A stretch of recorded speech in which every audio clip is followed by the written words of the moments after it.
everybody, it's Frankie-Lou. I'm coming to you today from the kitchen at the Grow Together Homestead, where I am going to finish making up my fermented green sauce that I did a video about a couple weeks ago. In that video, which I'll put the link in the description for this one, I showed some basic techniques for fermenting, for getting started with fermenting, and how to use up some of your green tomatoes to make kind of a really delicious fermented spicy salsa relishy sauce. So it's been a little over 2 weeks and my fermenting has been going along nicely and I am ready to finish prepping this. So for those of you who maybe gave it a try, this is how I do it. You might want to give that a quick look at it as well.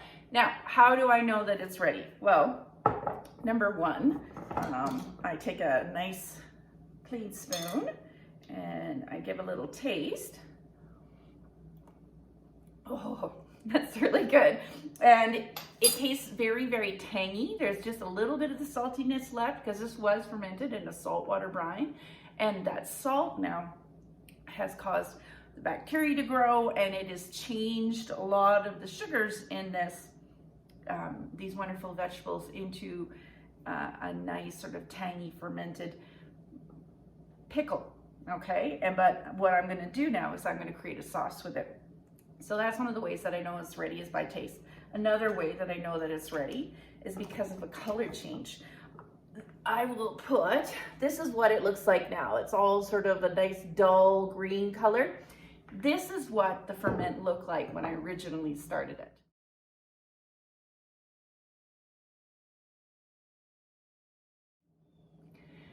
So as you can see, there's been a pretty significant change in color, because what's happening is as that conversion's going on and the vegetables are being pickled, they do change color. That's a good thing. I know it's really, really pretty when you put it on the counter and then it sort of becomes this dull color, but that's a good thing. That means that the fermenting is taking place.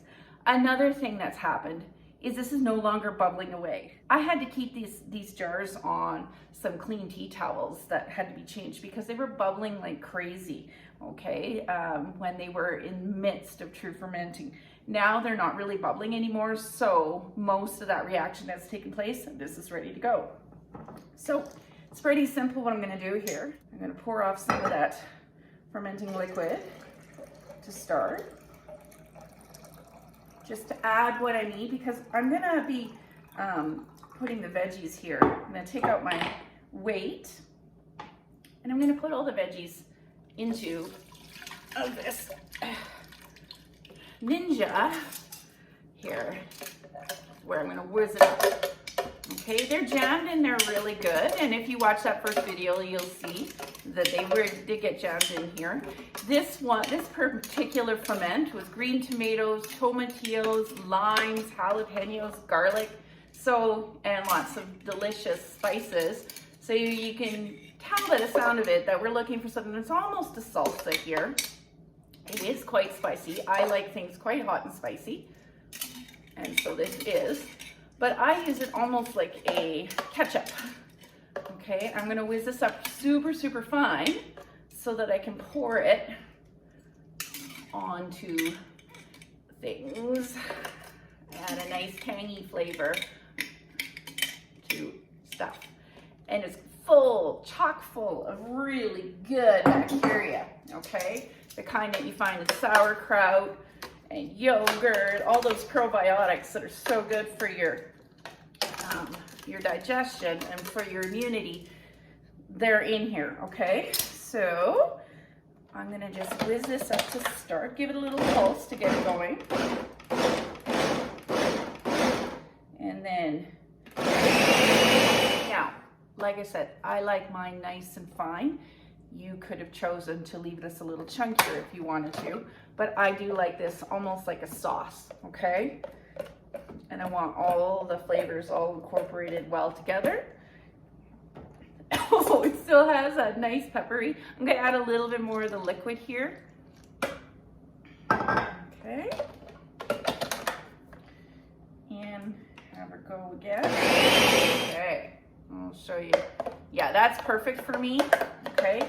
Now, like I said, I added a lot of jalapenos here, so I could technically strain this and make this into like a thin hot sauce if I like to, but I never do that with my hot sauces. I like to have a little bit of actual texture to them.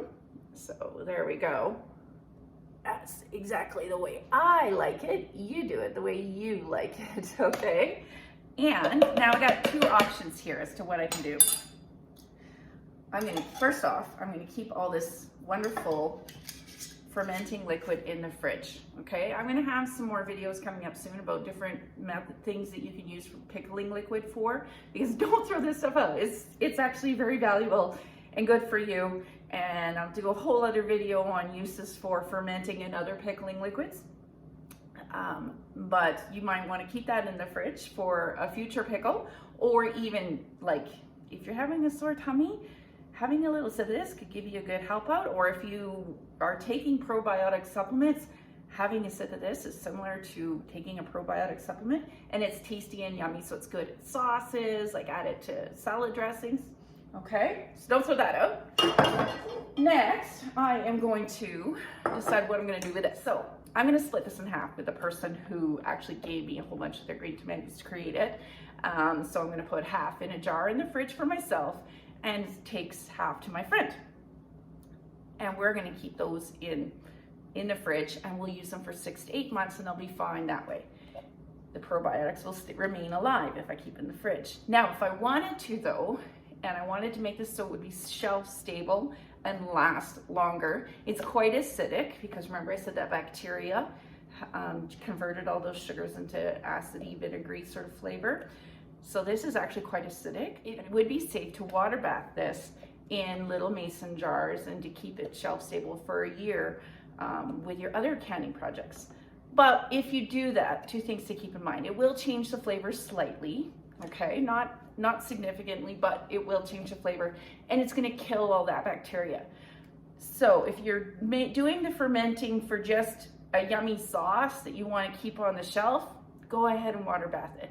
If you're also thinking of it as a healthy supplement that you can keep in your fridge and use and actually help maintain your healthy flora in your stomach, then don't water bath it, just keep it in the fridge, okay? So I'm gonna pour this into some nice clean jars. Oh, it smells so good. I wish you could smell this. Might be having that on steak tonight, I think. Oh, it still has enough of that bite from the pepper. I actually can feel it in the back of my throat. Okay, and I'm gonna give half of this away to my friend as well. So there we go. If you're interested in seeing the full recipe and the prep for that, and also some general fermenting tips, please do watch part 1, which I will put the link in the description. And I hope you'll give fermenting a try, because honestly, it has changed my canning games since I started doing it several years ago. I love all sorts of canning, but I think the stuff that I get the most pleasure from is the fermented stuff, because A, it's healthier, and B, that taste. You just can't replicate that with anything, any spice that you're gonna add or any vinegar that you're adding. And it's healthier for you too. So there you go, maybe give it a try. Please do send me any comments or questions that you have, and subscribe if you're interested in seeing some of the other things we got going on. We've got a lot of indoor gardening going on since it's snowing outside. I'm growing some stuff to eat inside now. And as always, I hope to take this chance to grow together today. Have a good one.